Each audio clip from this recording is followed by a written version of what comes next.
유도선 목사입니다. 오늘도 여러분과 함께 은혜를 받게 됐습니다.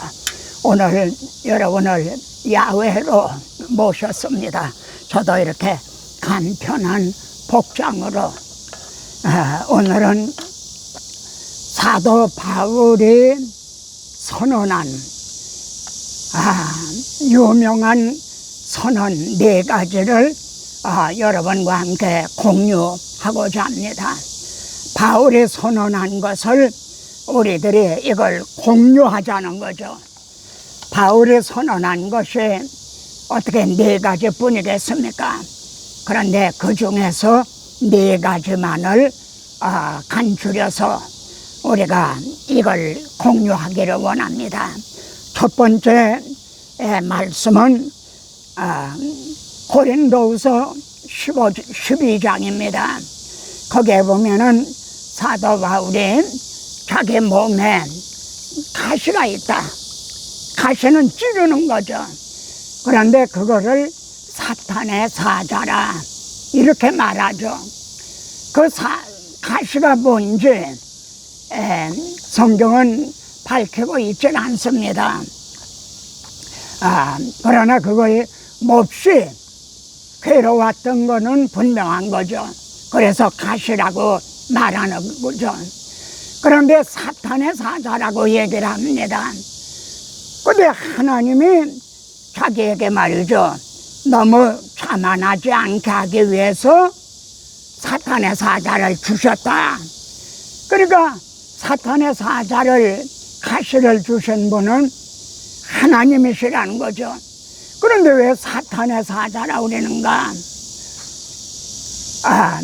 이 모든 성도들이 당하는 고난은 말입니다. 죄로 말미암은 죄의 뿌리에서 이게 생긴 거거든요. 그런데 그래서 사탄의 사자라고 얘기하는 거죠. 하나님이 그런데 그걸 허용을 하셨다는 겁니다.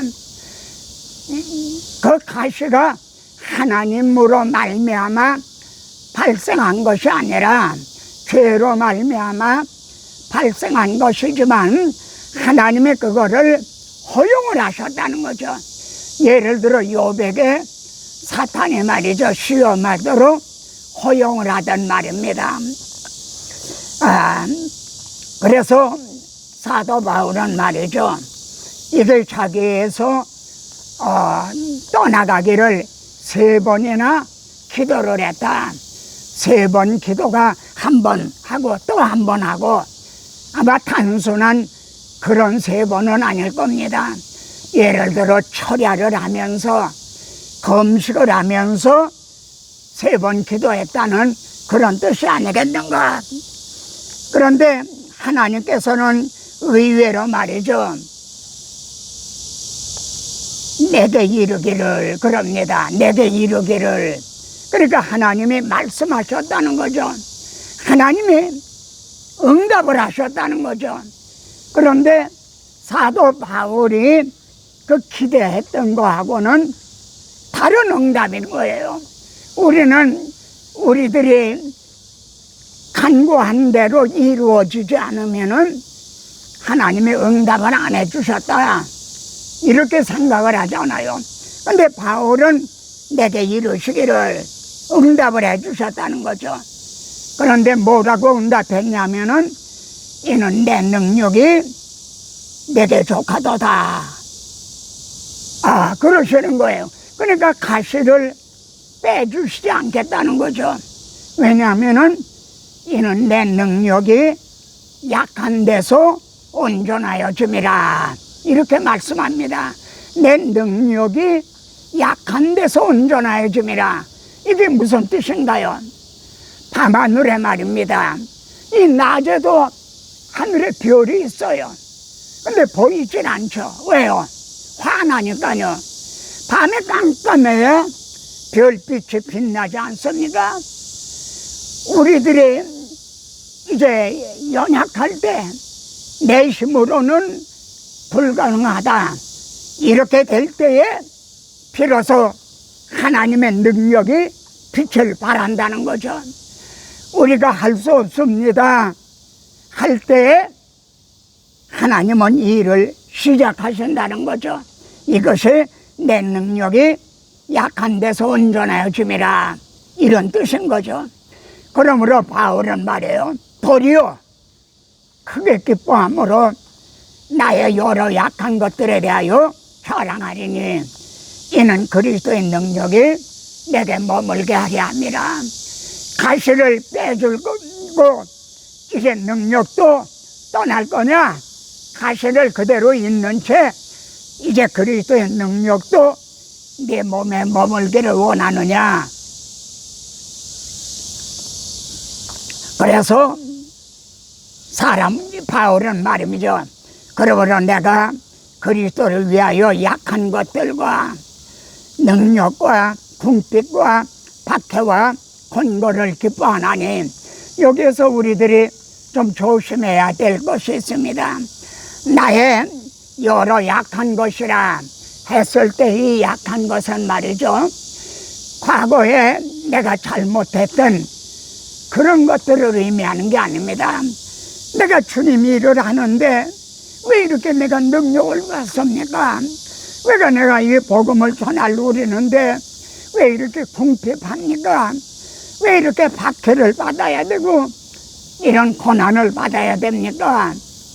이것이 그리스도를 위한 여러 약한 것들인 겁니다. 이해가 되시죠? 우리들의 잘못한 거, 그건 부끄러운 거죠. 자랑할 것들이 되는 건 아닌 거죠. 그러면서 바울은 선언하기를 말이죠, 이는 내가 약한 그때에 강함이라, 이렇게 선언합니다.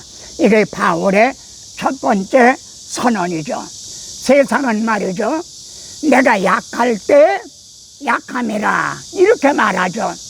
근데 그리스도인들은 내가 약할 때 강함이라, 내가 약할 때 하나님의 능력이 나타난다, 하나님은 비로소 일을 하신다, 이런 뜻인 거죠. 여러분, 강함은 무엇을 통해서 올까요? 내가 약할 때 곧 강함이라 그랬는데 이 강함은 뭘 통해서 올까요? 믿음을 통해서 오는 거죠. 그리고 약한 듯 하면서 강한 것이 무엇입니까? 십자가의 도가 멸망하는 자녀들에게는 미련한 것이로되 약한 거죠. 하나님의 아들이 십자가에 못 박혀 죽으셨다는 게 얼마나 약해 보입니까? 그런데 이 십자가 복음이 사탄의 머리를 상하게 하고요, 세계를 정복하게 했던 거죠. 그리스도인들은 어떤 사람이에요? 내가 약할 때 곧 강함이라 하고 선언하는 사람들입니다. 두 번째 선언은요, 빌립보서 4장입니다. 빌립보서는 바울이 로마 옥중에서 기록한 서신이죠. 그런데 빌립보 성도들이 말이죠, 에바브로 디도 편에 이제 바울의 그 옷이라든가 음식이라든가 또는 선교비를 마련해서 에바브로 디도 편에 보내줬어요. 그래 그것을 받고 고마운 뜻에서 빌립보서를 기록을 했죠. 그래 바울은 내가 주 안에서 크게 기뻐하면 너희가 나를 생각하던 것이 이제 다시 싹이 나미니, 다시 싹이 났다 하는 게 뭐냐면요, 빌립보 교회는 개척이 될 때부터 2차 선교 여행 때 세워진 교회인데요, 루디아 보세요. 루디아가 바울을 자기 집으로 아주 강권해서 초대를 했죠. 나를 예수 믿는 사람으로 알거든 우리 집에 들어라. 그리고 옥사장도 오십시오. 옥문이 열려졌잖아요. 그 옥사장이 바울을 자기 집에 초대해서 낮은 자리를 씻어주고 말이죠, 음식을 또 차려주고 그랬죠. 이렇게 빌립보 교회는요, 세워질 때부터 이렇게 섬기는 은사가 있었어요. 그래서 바울을 말이죠, 한 번, 두 번 전에도 이제 노예밖에는 없었다. 그런데 또다시 그 싹이 났다는 거죠. 그런데 여기에서 바울은요, 내가 궁핍함으로 말한 것이 아니라 어떤 형편이 있든지 나는 자족하기를 배웠느니 나는 비천에 처할 줄도 알고 풍부에 처할 줄도 알고 모든 일 곧 배고픔과 배부름과 풍부와 궁핍에 처할 줄도 아는 말이죠. 일체 비결을 배웠노라. 이 내가 배웠다는 말을 말이죠. 자족하기를 배웠다. 일체 비결을 배웠다. 이 말씀이 첫 번 선언에서요, 내가 약할 때 곧 강함이라. 이걸 통해서 하나님은 훈련하신 거다, 이렇게 말할 수가 있죠. 그러면서 바울은 이렇게 선언합니다. 내게 능력 주시는 자 안에서 내가 모든 걸 할 수 있나니라. 다시 한번요, 내게 능력 주시는 자 안에서 내가 모든 걸 할 수 있다, 이렇게 선언합니다. 이게 무슨 뜻인가요? 바울은 이렇게 말씀하고 있는 셈입니다. 내가 옥중에서 참 여러 가지로 궁핍하고 어려운 일이 많았다. 그래서 누가 혹시 면회 오지 않는가 하고 늘 철장 문 밖을 바라보고 있었다. 그런데 정말 너희밖에는 없다. 너희가 이렇게 또 쓸 것을 보내줬다. 참으로 고맙다. 아마 바울이 이렇게 말했다면 빌립보 성도들은 기뻐했을 거예요. 그런데 바울은 말이죠, 나는 어떤 형편이든지 자족하기를 배웠다. 나는 풍부에 처할 줄도 알고 모든 일에 배부름과 배고픔과 풍부와 궁핍에도 처할 줄 아는 일체 비결을 배웠노라. 나는 그렇게 하고 있지 않았다. 누가 혹 면회 오나 그렇게 처량한 모습으로 바라보고 있지 않았다. 내게 능력 주시는 자 안에서 내가 모든 것을 할 수 있나니라, 이렇게 말을 합니다. 아마 빌립보 성도들은요, 우리 안 보내도 될 걸 그랬네, 아마 그렇게 생각했을는지도 몰라요. 근데 바울이 왜 이렇게 말씀했을까요? 만일 바울이 참 그래도 너희밖에 없다, 이런 식으로 말했다면은 사울아 사울아 네가 어찌하여 나를 핍박하느냐. 그는 내가 나의 택한 그릇이라 내가 너를 이방인에게 보내겠노라 하신 주님의 이름은 어떻게 되는 겁니까? 누가 나를 좀 도와주지 않나 처량한 모습으로 바라보고 있었다면 바울을 나의 택한 그릇이라 한 주님의 이름은, 주님의 체면은 어떻게 되는 겁니까? 바울은 빌립보서 1장에서요 나의 간절한 기대와 소망을 따라 내게 이런 소망이 있다. 첫째는 아무 일이든지 부끄럽지 아니하고 지금도 전과 같이, 사실 전에는 신실하던 종이 나중에는 변질이 되는 경우들이 있죠. 그러나 바울은 전과 같이 지금도 온전히 담대하여 내가 살든지 죽든지 고난을 당하든지 편안하든지 궁핍하든지 배부르든지 살든지 죽든지 내 몸에서 그리스도가 전기되게 하려느니 어떻게 하면 주님만이 높임을 받으실까? 그래서 빌립보 성도들을 칭찬해 주기보다 먼저 주님의 이름을 높이고 있는 겁니다. 내게 능력 주시는 자 안에서 나는 내게 능력 주시는 분이 있다, 때를 따라 도우시는 분이 있다, 이렇게 말하고 있는 거죠.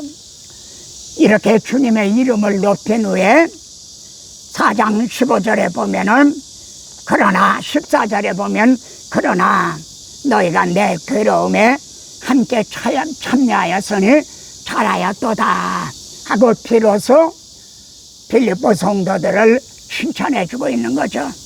그러면서 나의 하나님이 그리스도 예수 안에서 영광 가운데 그 풍성한 대로 너의 모든 쓸 것을 채우시리라. 하나님의 주님이 채워주실 것이다. 너희는 나를 도와준 것이 아니라 내게 나와 함께 하시는 주님을 대접을 한 것이다. 주님이 갚아주실 것이다. 세 번째 본받아야 될 선언은 뭡니까? 고린도후서 4장 8절입니다. 기록된 바 내가 믿었으므로 말하였다 한 것 같이 우리가 같은 믿음의 마음을 가졌으니 우리도 나도 믿었으므로 또한 말하노라. 이 점이 개역에서는요, 내가 믿는 거로 말한다. 이렇게 말씀하고 있습니다. 바울은 어떤 상황에서 이렇게 선언하고 있는가요? 우리가 사방으로 우겨쌈을 당하여도 쌓이지 아니하며 답답한 일을 당하여도 낙심하지 아니하며 박해를 받아도 버림받지 아니하며 거꾸로 때림을 당하여도 망하지 아니하고 이런 상황에서 나도 믿는 거로 말한다. 그런데 바울은 기록된 바 하고 성경에 기록된 것을 인용하고 있어요. 이 기록된 바가 시편 116편입니다. 16편 10절에 보면 내가 믿는 거로 말하리라 이렇게 말하고 있습니다. 바울은 이 말씀을 안 거죠. 그리고 이 말씀을 통해 많은 감명을 받은 거죠. 그래, 나도 지금 내 형편 처지는 낙심할 수밖에 없는 처지지만 그러나 내가 약할 때 강함이라 내가 믿는 거로 말한다 이렇게 선언하고 있는 겁니다. 시편 기자도 말이죠. 이제 그 116편을 보면은 어려운 상황에서 고난을 당하는 상황에서 내가 믿는 거로 말하리라 이렇게 선언하고 있는 겁니다. 그러면서 한 가지 또 우리가 유념할 점은요, 모든 사람은 거짓말쟁이라 이런 말을 합니다. 모든 사람은 거짓말쟁이라 이게 무슨 뜻일까요? 나는 믿는 거로 말한다 하는 말과 모든 사람은 거짓말쟁이라 이 두 마디를 결부시키면 어떤 뜻이 되죠? 우리 주님은요, 사람이 친구를 위해서 목숨을 버리면 이에서 더 큰 사랑이 없나니. 그리고 우리가 연약할 때, 죄인 되었을 때, 원수 되었을 때 그리스도께서 하나님의 아들이 우리를 위해 죽어주셨죠.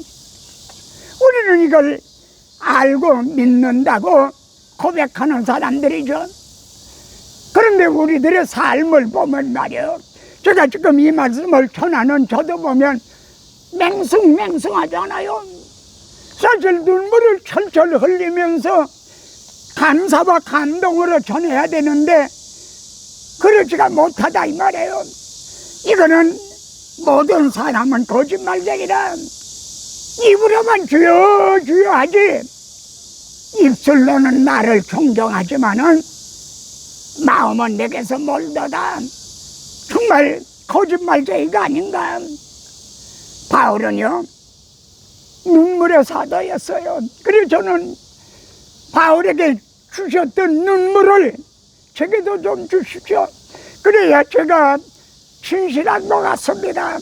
그래야 그렇게 눈물을 흘리면서 전해야 제 설교가 더 감명이 있을 것 같습니다.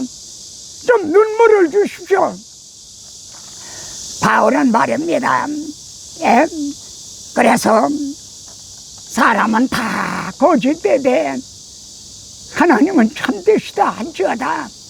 로마서 3장에서 그렇게 말씀을 하고 있죠. 사람은 다 거짓되되 다 거짓말쟁이다 이거예요.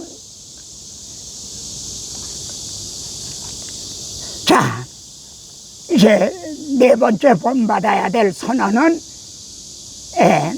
디모데후서 2장입니다. 2장 거기 11절 보면 미쁘다 이 말이요.